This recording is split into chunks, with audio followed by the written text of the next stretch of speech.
I broke down and bought a weed eater. If you've been watching Death by Bunjie, one of the things you know about me is I don't like having multiple engines. I like to cut down the number of engines, not have more gadgets to take care of, more things to maintain, all that jazz.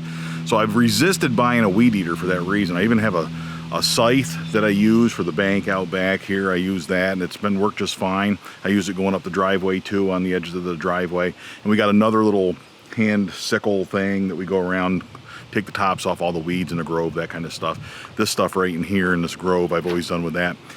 So it works pretty good, but my concern has been here recently that around our apple trees, to do large areas like that, the sickle really doesn't get in there and can't do the smaller areas as well. So a weed eater, plus for the bank and stuff, really you can chew around the edges of the barn a lot better with a weed eater to keep those woodchucks away and all that stuff. So I broke down and bought this little guy. It is nothing fancy. It is a Stihl FS 38. That's pretty cool. What I have really resisted about other engines like this, the weed eater stuff, and is the gasoline. With the gasoline today, they add all that corn to it, and the corn makes these small engines gum up, makes them practically worthless. You get them out in the spring, they won't start and everything else. Had a lot of trouble with chainsaws over the years, but you got to have a chainsaw. I can't get around this place without a chainsaw. You got to have one. So by using the pre-mixed stuff that's ethanol free, it's corn free gas that has the right mix, the 50-to-1, it's ready mix, I don't have to add any oil or anything like that. By buying that stuff, I've had really good luck. It's more expensive, but man, the headaches it gets rid of by running that in your chainsaws it's just not worth mixing your own gas unless you're gonna buy racing fuel, unless you're gonna buy fuel that doesn't have corn in it. So I figured I'd take a risk with this, take a chance with it, and I'm gonna only use the ready mix stuff in it, and it should start pretty good. I broke down and bought a leaf blower last year, and that thing runs perfect still to this day. I started up this spring, I hadn't used it all winter, and it started right up, worked great. So chainsaw, same thing, starts on the third pull usually. You know, it turns over great, it runs perfect. So if you keep running that corn-free gas, I'm hopeful it'll be the same for this little guy, that this thing will work well also. So hopefully I'll be able to run this weed eater now and do that sort of thing and have it running all the time and be able to take care of the bank with it, get rid of the poison ivy and all that good stuff. This guy right here is a perfect example of having too many engines. I'm afraid that this pole saw is going to be all gummed up. I'm actually afraid to take this down and even try to start it, because I think it's just not going to start for me. I hung it up here. It worked. My nephew borrowed it a couple years ago, said it works okay. He got it running and everything. But it sat up here for over a year, and I haven't started it. I can just imagine how rough that's going to be to get that started. Maybe I'll pull it out of here today, dump the gas out, and see if I can get her going.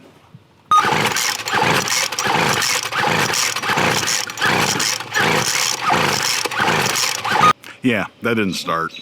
So I don't know what's going to go on with this. It's not really, to me, it's not worth spending the money to get it fixed. You can buy these things pretty cheap, and every time I take it to a shop to get it fixed, it costs $1 million, so I'm not going to fart around with that. Instead, what I'm going to do, hang it back up there when I have a yard sale, sell it at a yard sale, just tell people, look, maybe it works, maybe it doesn't.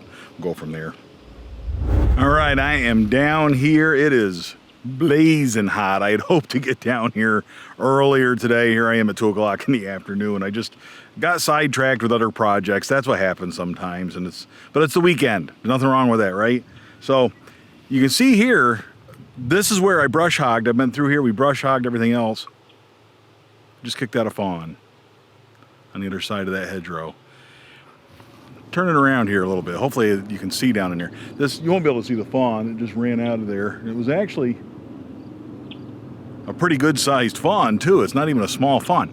I was down here earlier today. I mean, it looked like a small dog. It was pretty good sized. But anyway, I wish I'd gotten on tape. Down here earlier today, I was down here and I got 2 hay bales out of this hedgerow right here. The well pad's on either side of that. That's the well pad area down there.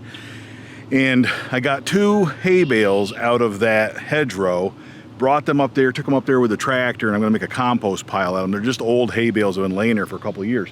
But I was down in there doing all that, and I've let that area grow up over there on purpose to let the deer have a bedding area, to let them have a fawning area in there. It's thick multiflora rose, all that autumn olive, all that noxious weeds and stuff. I will tend to that eventually, but it does make a very thick bedding area in there, a lot of thick cover. And that's where that fawn was. It's funny, I was here with the tractor before, didn't kick it out, didn't even bother it when I was down here with the tractor at the end of that hedgerow. But as soon as I turned the camera on and started talking, it jumped up and ran down the hill. So hopefully it didn't go too far, and hopefully I didn't spook it too bad. I don't like doing this stuff in this time of year, but some things got to get done, and you can see why. Look how bad and how awful this grass looks. This is so thick through here. I've got some apple trees here. This is the main orchard. These are my oldest trees. To give you a little bit of a tour here, just a little tour. We've got apples coming in. Generally speaking, I'm pretty happy with the way things are looking in here. I think we're on the right track. I think we're growing stuff. And you can see where I've been through here with the brush hog. I've come through nice, and can't drive between all of them. These, for example, are a little bit too close together, these two cages. And that's the problem with the bigger cages. I can't get through there with the brush hog. But Genevieve and I walked this thoroughly to look for fawns yesterday to make sure that there were no fawns. And I'm not going to brush hog here today, but I am going to weed whack. And I should be able to walk through here one time before I finish it. But to show you, if you look here, for example, here's just a little tree, big basket around it, and somebody was laying in the grass right next to this tiny little spot. But somebody laid there for at least a day right next to that cage. Perfect bedding area. In fact, I think right here, that's where we were walking, or that's where somebody walked out of there. But I'm thinking that was a fawn laying there, and that's the reason I'm a little bit hesitant to go through here and do things. This is a Golden Delicious. Last year this one had problems with bugs, lost a lot of leaves, but this year I'd say she's doing pretty good. This is Goldie, Genevieve's favorite tree. She named it Goldie because it's a Golden Delicious.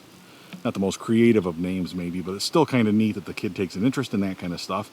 And as you can see, she's got some hopefully Golden Delicious apples growing there. We'll see how they turn out. This tree, like I said, I am going to go through and spray bugs now. And that's one of the reasons I want to get this weed whacking done. I'm going to go through and weed whack this all, get it all down to that level so it's nice and short. And the reason I'm cutting all this stuff down is because I need to go through and spray. I have 2 trees. I've got some stuff to spray. I know it's late in the year to spray, but I'm going to start it anyway and do it and see how it goes.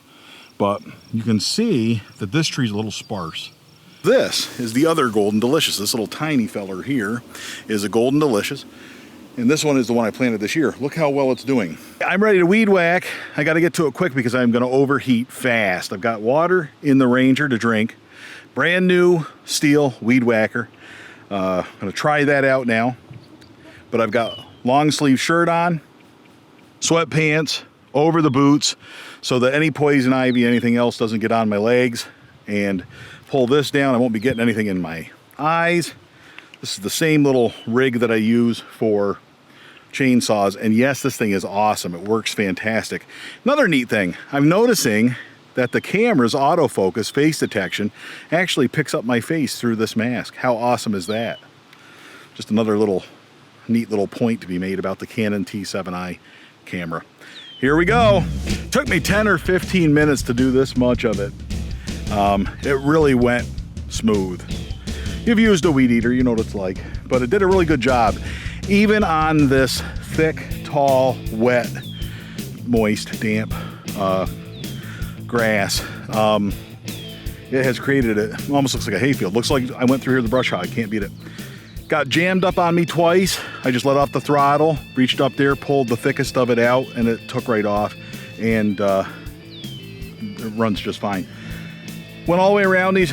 Takes a little getting used to. I want to trim right up to the baskets. Obviously you can't do that because it will catch the thread, the weed whacker string in the basket, and that's gonna set you back. It just clips off the string a lot faster that way. Now, what to do about the inside of the trees? Inside of the baskets around the trees. In the past, I've gone through here, as you know, and used Roundup. Not gonna do that this year. Somebody told me on the YouTube channel, I thought this was interesting. It said it took a couple years, but Roundup killed his trees, oversprayed it.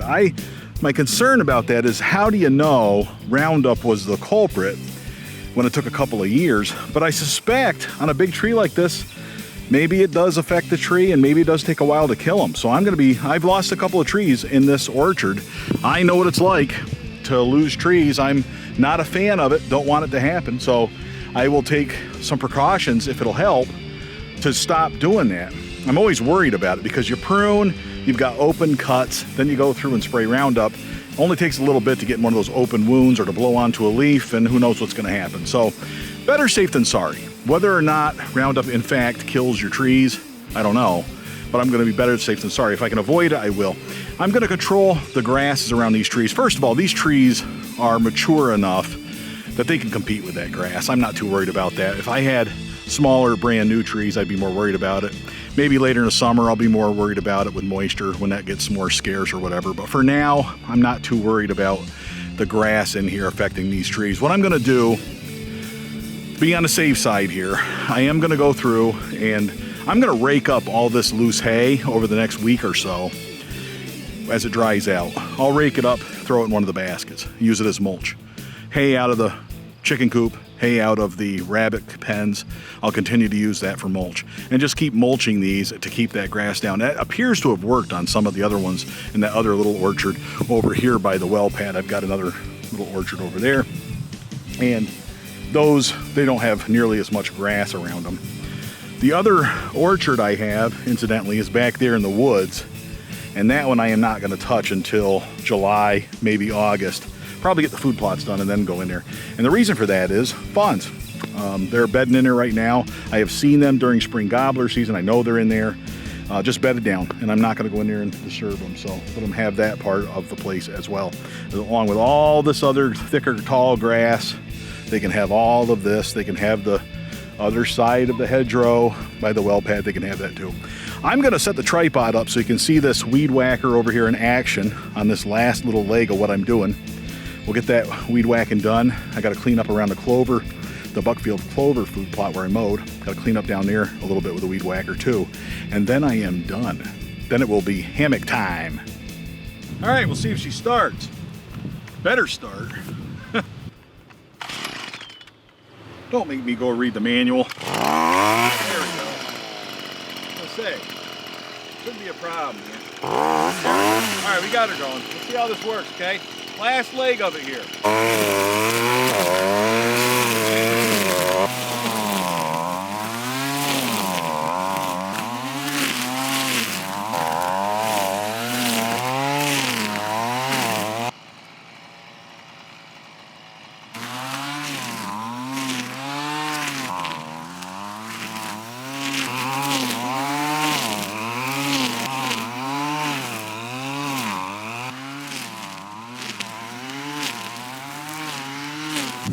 We be done. Can't beat that with a stick. I'm gonna go put some shorts on, get rid of the crummy clothes here, drink some water. But I gotta tell you, what do I think about this thing? As far as this is concerned, this little weed eater, if it'll do grass this tall, grass is up to here, it will do just fine in the lawn around the barn and trees and all wood stone walls, stuff like that. So it's gonna work just fine. Plenty of power for what I need it for.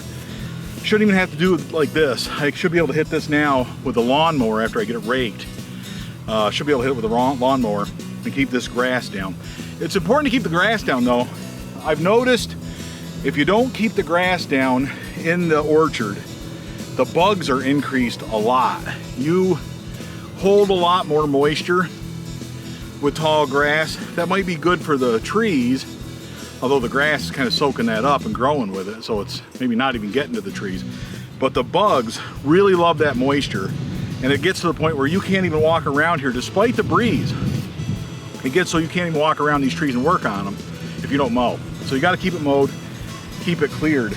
The stuff on the inside, I don't like running the weed eater next to trees either, because if I run that weed eater in those baskets next to those trees, matter of time before that weed eater string wraps around one of those trunks and strips it clean and turns it into a dead tree. So you peel off that outer layer bark, ring one of those trees, it will die. It's that simple. So I ain't gonna do that. I gotta be real careful about that as well. But other than that, this should do the job for the most stuff that I got to do around here, this little weed eater. So I'm happy about that. 150 bucks, 160 bucks, something like that. Can't beat it. Starts right up, no problems. Once I figure out the throttle and all that and the choke, it should be fine. But I didn't even read the manual on this. I just guessed and started pulling the cord, and it ran fine. So we'll keep it in good shape, learn how to maintain it and all that jazz. We'll hang it up in the garage for now.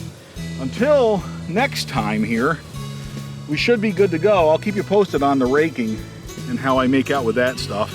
But hope you enjoyed this little video. Until next time, all hail Bunjie! Second state is #1 in my opinion.